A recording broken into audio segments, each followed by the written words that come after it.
নমস্কার বন্ধুরা, সৃষ্টি সাহা কিচেন উইথ ভিলেজ ফুডে আপনাদের সবাইকে স্বাগত। আজকে আমি রান্না করব নিরামিষ পটলের রেসিপি। দেখুন, তার জন্য নিয়ে নিয়েছি পটলগুলোকে আমি ছুলে নিয়েছি। এভাবে একদম প্লেন করে পরিষ্কার করে নিই, কারণ কিছু কিছু রেখে দিয়েছি এতে এটা গলে না যায় ভাজি করলে। পটল দিয়ে বাদাম দিয়ে রান্না করব। তার জন্য দেখুন, কড়াইতে তেল দিয়ে দিচ্ছি। তেলটা গরম হয়ে গেছে, এখন তাতে দিয়ে দেব কেটে রাখা পটলগুলো দিয়ে দিচ্ছি। এখন তাতে দিয়ে দিচ্ছি সামান্য লবণ,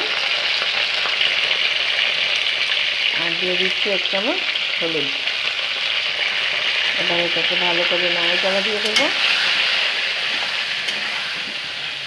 পটলগুলোকে ভেজে নেব। এখন এটাকে ঢাকা দিয়ে দিচ্ছি।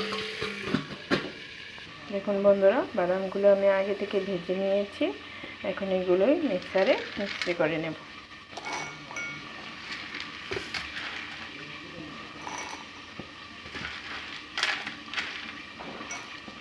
বাদামগুলোকে আমি এখন দুধ দিয়ে মিক্সার করব।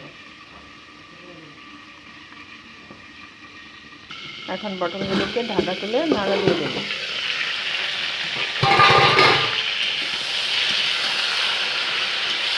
পটলগুলো মোটামুটি সিদ্ধ হয়ে এসেছে। এখন এগুলোকে আর বেশি সিদ্ধ করব না, এগুলিকে ভেজে নামিয়ে নেব। দেখুন বন্ধুরা, পটলগুলো ভাজি হয়ে গেছে। এখন এগুলিকে নামিয়ে নেব।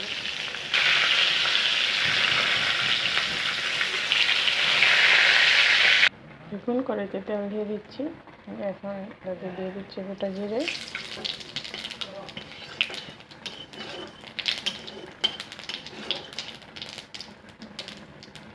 এখন তাতে দিয়ে দেবো মিক্সার করে রাখা বাদামটা।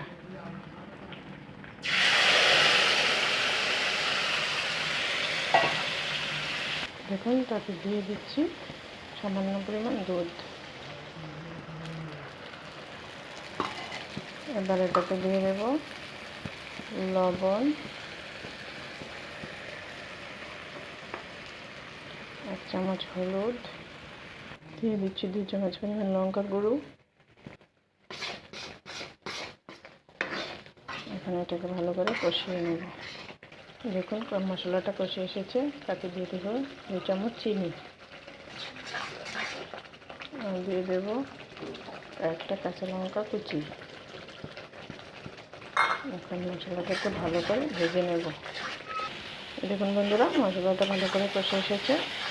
এই দেখুন, এখন একটু ভালো করে নাড়াচাড়া দিতে হবে যাতে এটা নিচে দিয়ে না লেগে যায়। একটু নাড়াচাড়া দিয়ে এটাকে ভালো করে কষিয়ে নিতে হবে।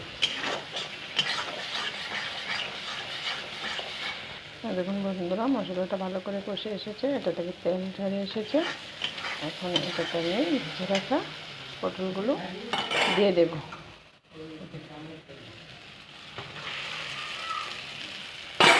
পটলগুলো দিয়ে দিয়েছি। পটলগুলো দিয়ে ভালো করে নাড়াচাড়া দিয়ে দেব। এখন একটু জল দিয়ে দেব যাতে পটলগুলো ভালো করে সিদ্ধ হয়ে যায়। এখন মশলাটা পটলের ভিতর ঢুকি। জলটা দিয়ে 5 মিনিটের মতো এটাকে ফুটিয়ে নেব।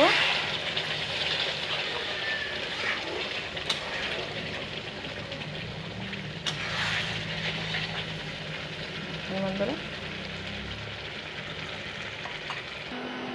এই দেখুন বন্ধুরা, আমার জলটাও টেনে গেছে, পটলগুলো সিদ্ধ হয়ে গেছে।